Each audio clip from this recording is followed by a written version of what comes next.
So, would it be okay if we had a bit of a recap of how we summarised things last time? Yeah. So in terms of your problem of being quite concerned about these voices Yeah. and feeling quite scared about them. So I think it sounds like in terms of what happens, you said that you hear a threatening voice which tries to harm someone you love.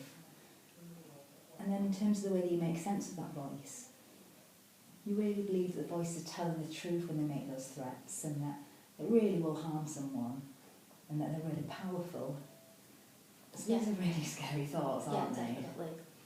Yeah, it's quite terrifying really, obviously, knowing that potentially something that you could do or not do can lead to obviously hurting someone that you absolutely love. So yes, it's scary really. It's not, I don't enjoy having them at all. So I guess it's understandable that you described all these kind of feelings here of being really scared and some of these physical sensations of your heart racing and really fast breathing. Yeah, definitely. And it's sometimes hard to kind of block them out because obviously it's such an intense thing when they say, you know, they're going to do something to somebody and you go and do something that no control over it really. So I guess it affects what you do in terms of your behaviour here as well. So it sounds like, from what you're saying, that it does affect your behaviour, that you find yourself doing what the voices tell you to. Yeah. Well, the voices kind of tell me not to do things until I've done what they tell me. So if, for example, I was going to tidy up, they'd say, no, wait 10 minutes, and if you don't do that, then, you know, they're going to kill someone that I love or they'll make bad things happen. So it kind of stops me doing things. I'm sort of afraid of the consequences, really. Yes, understandably, with the seriousness of the threats they make, it's understandable that you probably hold back and do what they tell you. And then it sounds like afterwards you worry about it quite a bit. Yeah, it's sometimes all I can think about, sort of thinking, oh, well, should I go and do that or not? And then sort of think, oh, better not do, just because you don't know what's going to happen. So really getting in the way of you living your life the way you want to from the sounds of things. Yeah, definitely. Over the last few sessions, we have started to compile a list of evidence, haven't we? Looking at, is there any evidence that they don't always tell the truth? We've looked at how many threats they make, have they come true? And we've been sort of collating that over the sessions. What have you made of that we've been doing so far? Well, I think I'm still quite sort of unsure about trying to sort of disobey, you know, the voices and kind of not doing what they tell me, but sort of maybe a bit more generally kind of not as scared of them, but I still probably wouldn't go against what they were telling me to do. So like I would wait with tidying up or I'd maybe not go into town or things if they told me not to. So although I'm maybe sort of a little bit less fearful of them, they do still kind of dominate what I do really. So it's still affecting what you do from the sounds of things, but it sounds like you also feel less scared. Yeah. I wondered if I could just check back on how concerned you are about some of these threats. So when we first met, you were 100% convinced that these voices could harm someone, that they were powerful, and sort of 90% anxious from the sounds of things. Sounds like there's a little doubt there now. Yeah. Where would you rate these things now at the moment that they will harm someone, they're powerful? I'm probably sort of maybe about 75% in terms of how powerful they are. And I think probably with regards to how much anxiety it causes me, maybe about sort of 70, I think. Okay. So it sounds like believing this a little less strongly. It helps you feel a bit calmer, a bit less anxious. Yeah. What I'm wondering now is if we can think of a way to kind of collect a bit more evidence and work out whether these voices are as powerful as they are. Yeah. But if we, as they say, but if we kind of do that in a way that feels safe in the session, so if we can think of some ideas to kind of test out their power. Yeah. A bit like those stories that we read, those recovery stories, where some people who heard voices gave accounts of, for example, there was one lady who said she asked if her voices could do the washing up. Yeah. And when they couldn't do the washing up, she started to doubt their power a little. Yeah. So what I'm wondering is whether we could think of something along those lines to maybe test out in the session today. Yeah. Okay. Well, the voices, they tend to sort of can cause pain, so they can cause, you know, a heart attack, or they could make me fall over, or they could throw things. So things like that, really just quite harmful things. So they threaten kind of pain and injuring, and throwing things from the sounds of things. Yeah. So I guess I'm wondering whether we might be able to test out one of those things in the session. Which one of those things do you feel willing to almost test if the voices can do? Probably the throwing things one. That's probably maybe the less bad of the options, I think. So I think that's sensible to do something like that, because I'm concerned as well that because some of the threats are things like pain and injury to people, to yourself and people that you love. Yeah. And we wouldn't want to kind of test out that they're going to seriously harm someone that you love. Yeah. Because just in the event that it did happen, and also sometimes people do get hurt for all kinds of reasons that are not connected to the voices. Sometimes life happens, doesn't it, and people get ill. And if that did happen, I wouldn't want you blaming yourself forever as a result of this experiment. So I think the throwing one is a really sensible one to go for, if that's okay. Yeah. Would you feel okay? I mean, I'm willing to put myself on the line and say if they can throw something at me, but if you're willing to do it for yourself, I mean, what feels okay for you to test out? Yeah, I can do it for myself. Oh wow, okay. So you're willing to give it a go then? I kind of think what you've got to lose really. You might as well just try and test it out.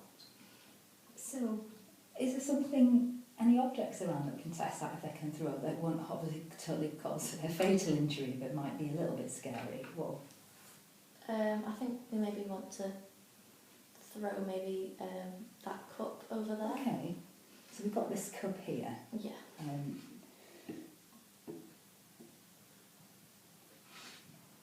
If we could ask if the voices could do this, I mean, how much do you believe that they might have the capability to throw this cup at us? Sort of, maybe about sort of 30%. So, not too convinced, but there is a bit of risk there. Yeah. How does that make you feel emotionally, though, the idea that they could? Very kind of scared and sort of on edge and just a bit sort of apprehensive, as though I'm sort of waiting for something bad to sort of happen. Wow, so even though it's not too, you're not too sure you can do it, it's still having a real emotional impact on you. Definitely. How strong is this for you? Probably about 80%, so it is quite intense. You really feel that now? Yeah. And what would it mean to you if they couldn't throw it? Just that they're probably not maybe as powerful as I kind of think that they are. So would it be a worthwhile thing testing out, even though it feels scary? Yeah, I think so. So, how do we kind of get them to, how do we sort of goad them to do this? What's the best way of, are they with you now? Do you hear them at the moment? Yeah, they're sort of over there. They're kind of they're a bit pissed off, to be honest. They seem to be sort of almost a bit, kind of sat like that. So you can see an image of them now? Yeah, we can just kind of see them sort of over there. So they don't seem to be that happy that we're sort of, talking about it, maybe sort of testing them out. So yeah, so I think that's making me probably a little bit more worried that I know that they're not happy as well as potentially obviously going to throw the cup. So it's a bit of a challenging them in effect, aren't we? Yeah. So should we sort of ask them to do it and maybe give them a kind of fixed time where we see if they can do it? Yeah. What kind of time period do you reckon we should give them to see if they can? Maybe sort of 1-2 minutes. Okay. So should we say 1 or 2 minutes? Which one do you want to go for? 2 minutes. Okay. And then how do we ask them? What's the best way to? What do we say? I think just do you want to throw the cup at me? Go on, sort of. Okay. Just see if they can, really. So when you're ready, could you ask them if they can do that, and then I'll help you keep an eye on the time. Okay. Voices, throw the cup at me.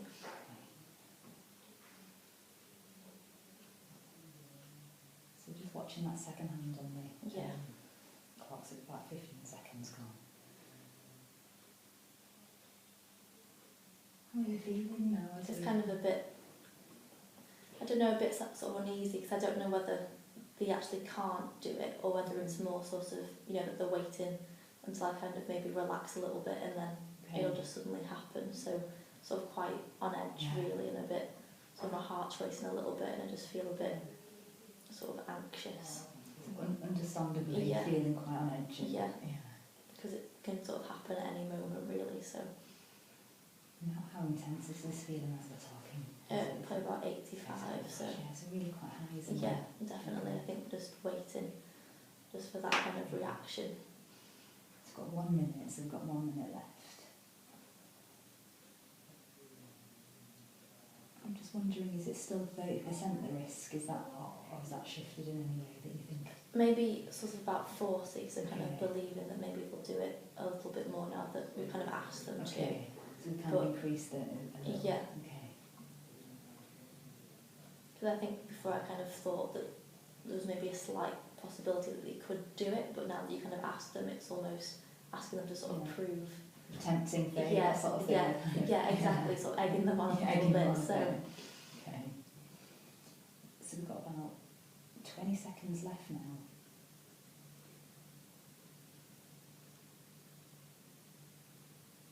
Maybe perhaps we can count down the last 10. 10, 9, 8, 7, 6, 5, 4, 3, 2, and 1. Okay. Phew. So they didn't do it, but they're sort of laughing now. They're laughing, okay. Yeah. What do you make of this, what we've just done together?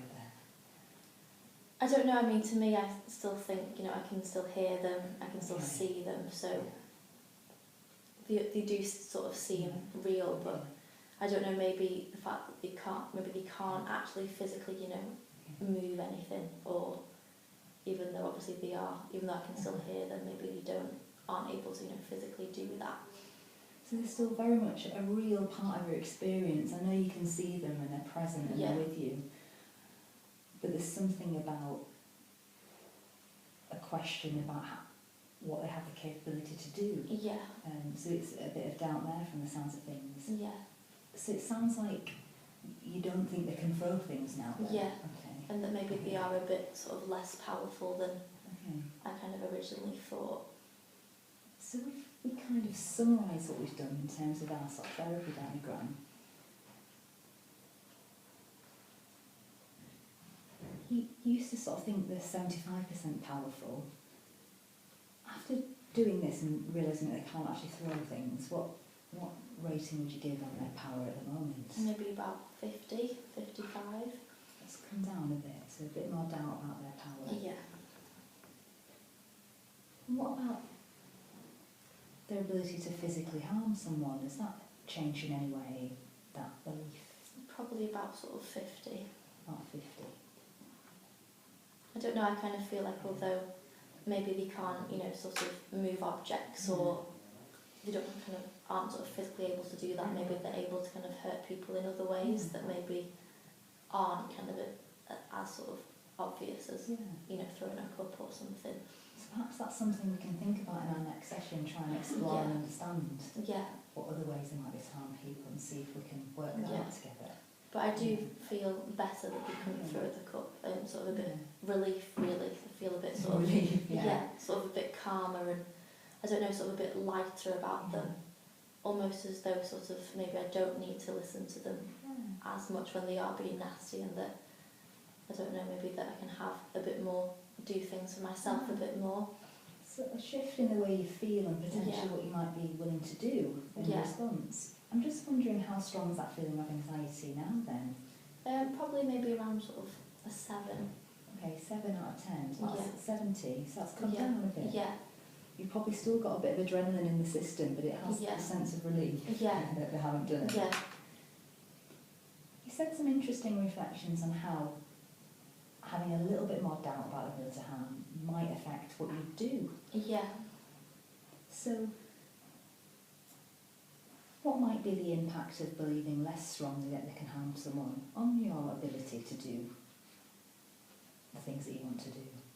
I think maybe feeling like I can do things when I want to do them rather than when they sort of tell me that I can, and not kind of being I don't know, sort of afraid to go and do things because they say, no, you can't do that yet, well, this will happen. Sort of maybe, I don't know, feeling like I've got a bit more control maybe. I'm really pleased to hear that. So I wonder if now would be an okay time just to kind of stop